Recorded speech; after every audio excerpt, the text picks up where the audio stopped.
Bom, pessoal, vamos para a análise de hoje, segunda-feira, 11 de julho, né? Aqui no nosso rastreador de criptomoedas já temos algumas possibilidades, né? Algumas criptomoedas com tendência de baixa, tá? Por mais que a gente esteja analisando aqui num contexto geral, nos pareça uma tendência de alta, mas ainda nós estamos em uma tendência de baixa no mercado em geral, tá? E são esses movimentos que possibilitam algumas oportunidades de mercado que a gente tem que estar preparado antes, tá?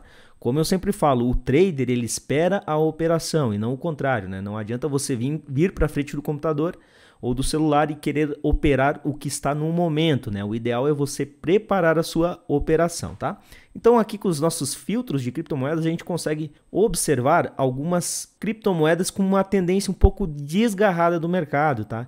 São moedas que estão indo contra o mercado em geral. Por exemplo, a R-Wave, nós já percebemos aqui no nosso rastreador em uma hora que ela está com o índice de força relativa em 63, já está um pouquinho esticada em relação à EMA50, né? O nosso preço hoje da R-Wave está em 12,11, enquanto a nossa EMA50 está em 11,73 e a EMA200 em 11,43, né? Ele está alterando aqui entre R-Wave e Matic no nosso topo de índice relativo, tá? Então temos R-Wave, Matic, Monero, XTZ, algumas outras aqui não tão conhecidas e também temos a Atom, né? Assim como a Link também, tá? Só para fins de curiosidade, para vocês perceberem aqui somente no rastreador de criptomoedas como é importante essa análise macro, percebam que está tudo em tendência de alta aqui, né? Então a gente tem uma variação positiva, uma boa volatilidade, o nosso índice de força relativa está entrando em sobrecompra, o nosso preço está trabalhando acima das médias, tanto da EMA50 e da EMA200, mas perceba o seguinte, você não encontra o Bitcoin aqui, tá? Então você não encontra o Bitcoin nesta página. Se a gente for rolar aqui mais para baixo, ó, a gente começa a ver o Ethereum, tá? Ó, Ethereum. Então o Ethereum está com o índice de força relativa em neutro, né, 47, e ele está ainda trabalhando abaixo das médias, tá? Então ele está em uma tendência de baixa. Se a gente for mais para baixo, veja aonde está o Bitcoin, o Bitcoin dólar americano. Veja como ele está neutro, tanto no RSI, e ele está trabalhando abaixo das duas médias. Então isso nos indica o quê? Bitcoin é o termômetro do mercado, tá? Então o Bitcoin está em baixa. Não tem porquê essa carrada de criptomoeda aqui estar numa tendência de alta tão forte, tá? Então por mais que ela ainda possa ter o preço subindo, a gente pode operar pelo menos um pullback dessas movimentações de preço, tá bom? Então vamos começar as análisezinhas aqui muito rapidamente com o Bitcoin. Tá? Então o Bitcoin por enquanto tem uma franca tendência de baixa, inclusive aqui está fazendo uma linha de tendência de baixa, tá? Ó, está seguindo aqui uma LTB. Tá? Então não tem força. Os nossos indicadores aqui estão no neutro, né? Tanto de estocástico como de RSI. Lembrando, né? Quem não viu um vídeo sobre RSI, eu explico que numa tendência de baixo o RSI normalmente usa a linha aqui de 50 pontos com uma resistência e acaba trabalhando abaixo dessa zona, tá? Então não necessariamente a gente precisa entrar em sobrecompra para a gente ver um movimento de baixa. Então por enquanto o Bitcoin uma hora ainda está em tendência de baixa. Se a gente for aqui passar para o 4 horas, a gente também consegue notar uma tendência de baixa, tá? O estocástico ainda está trabalhando extremamente sobrevendido aqui, né? Numa região, nos apontando um possível pullback, porém ele já falhou várias e várias vezes, tá? Pois não temos uma pressão compradora aqui entrando no Bitcoin, pelo menos no gráfico de 4 horas. A gente está tentando fazer um apoio aqui numa região de suporte, mas nada que me faça sentir seguro para a abertura de um long, né? Incluindo o fechamento do gráfico diário aqui do Bitcoin também não está nada bonito. Tá? Não está nada bonito. Este candle de fechamento aqui foi horroroso e por enquanto a gente não está conseguindo reverter este pullback, né? Porque a gente ainda pode estar formando uma estrutura de alta, tá? Mas a gente precisa romper com força essa região aqui de 22 mil dólares, tá? Sem esse rompimento aqui, a gente não consegue fazer nenhum tipo de operação de long, né? Pelo menos no Bitcoin. E como eu sigo o Bitcoin como termômetro do mercado, eu não me sinto confiante em abertura de long também em outras altcoins, tá? Então, por enquanto, a gente ainda não tem uma decisão nítida no gráfico do Bitcoin de uma hora, né? A gente pode também agora ver a formação de um topo descendente em relação a esse topo aqui, né? Mesmo formando um fundo ascendente, caracterizando um padrão de triângulo, o que levaria o preço talvez por mais alguns dias aí dentro de uma certa lateralidade, impossibilitando operações um pouco maiores como swing trade, como day trade e dando para os traders somente aquelas operaçõezinhas mais rápidas, mais curtas de scalp, tá? Então o mercado por enquanto não está muito bom para operações um pouco maiores, tá? O gráfico semanal aqui do BTC também não foi bonito. Por mais que a gente tenha feito aqui uma vela compradora, a gente deixou muita sombra superior aqui nesta região, o que possibilita aqui provavelmente a formação de uma inside bar nesta semana. Então provavelmente a gente veja o preço lateralizado entre os 19.500 e os 22 mil dólares, tá? Sem uma grande movimentação do preço para essa semana. E isso para mim pode ser reflexo que o mercado está esperando a decisão do Fed. A gente pode ver a formação de uma inside bar essa semana, uma inside bar semana que vem, para depois de um anúncio do Fed a gente ter uma movimentação do preço, seja para retestar este fundo aqui,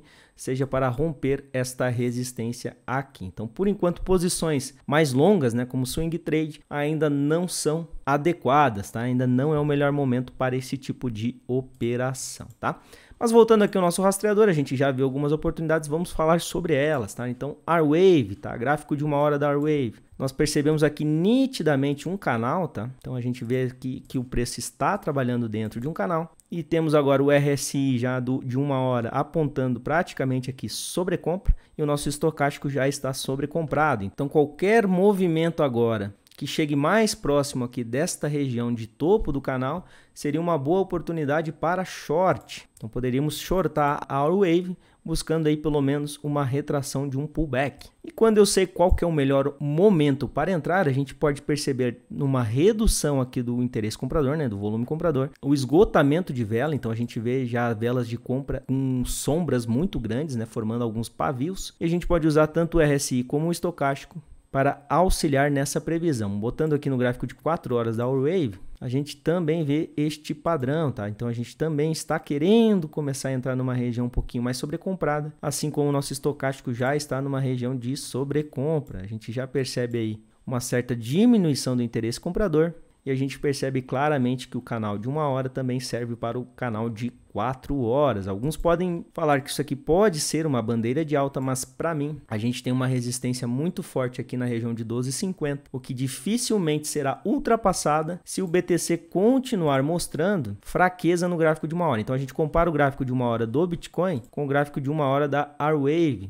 Aqui está no 4 horas, vamos colocar. Então comparando os dois gráficos, percebam que a estrutura está muito desgarrada, tá? Então não tem por que isso aqui ser uma bandeira de alta, sendo que o Bitcoin ainda está trabalhando sem força, tá? Mesmo caso a gente tem a Monero, também está trabalhando dessa forma, o gráfico de 1 hora da Monero também já está nessa lateralidade, estocástico entrando em sobrecompra, assim como o índice de força relativa, porém a Monero ainda está apresentando um certo volume comprador, tá? Então não é exatamente neste momento, mas já está enfrentando a sua região de resistência aqui em 133, mais ou menos, né? 133 dólares é uma forte região de resistência da Monero, então vale a pena também dar uma olhada na Monero. Matic, mesma situação, porém a sua zona de resistência mais ampla ainda está um pouco mais acima, né, em torno de 60 centavos. Por enquanto ela ainda está fazendo aqui, tentando romper esta resistência do topo duplo, né, em 58. E ela já vem há algum tempo aqui sem respiro deste movimento. Então a gente pode ver pelo menos uma retração de um pullback, né, nos dando uma entrada muito boa para uma operaçãozinha. Então a gente vê aqui o primeiro sinal de fraqueza, a gente espera entrar um volume vendedor. IFR, quanto mais sobrecomprado, melhor. Estocástico já está em sobrecompra. A gente pode colocar um stop loss acima do topo e fazer a nossa saída conforme o estocástico entre em sobrevenda. Então a gente pode aproveitar esses movimentos, mesmo que sejam apenas repiques dessa tendência lateralizada, né? Ou então desta formação aqui de uma estrutura de alta para shortar algumas altcoins, levando em conta que a estrutura do Bitcoin ainda está em uma estrutura de baixa, tá? Mercado internacional, nada de muita movimentação diferente. A gente está tentando fazer aqui um repique dessa movimentação, porém no SP500 a gente vai enfrentar uma zona forte de resistência, o que também me contribui para a queda dessas altcoins, assim como também a Nasdaq, né, que tem uma resistência muito forte em 12 mil. Então o que eu faria era acompanhar o gráfico do Bitcoin, para ver se a gente não vai ter realmente uma movimentação explosiva compradora, o que eu acho improvável neste momento. E continuando com essa lateralidade aqui no gráfico do Bitcoin, eu iria para essas altcoins que estão com o rastreador aqui nos apontando uma divergência do mercado, né? Elas estão descoladas do mercado. Eu aproveitaria aqui para fazer um short, né, buscando algum lucrinho no curto prazo. Certo, pessoal? Lembrando que quem não conhece essa estratégia do rastreador, eu estou deixando o vídeo aqui na descrição, assim como essa estratégia que eu utilizo normalmente para fazer análises e até para operações do RSI juntamente com o estocástico. Os dois vídeos vão estar na descrição. Se você gostou desse conteúdo, deixa o like. Se não é inscrito no canal, se inscreva. Me siga no Instagram, Ghost_Trader, e entre no canal exclusivo do Telegram para dicas e análises do mercado. Links na descrição. Estou deixando 2 vídeos na tela que irão lhe ajudar nas suas operações com criptomoedas. Vale a pena assistir. Isso é tudo, pessoal. Até o próximo vídeo.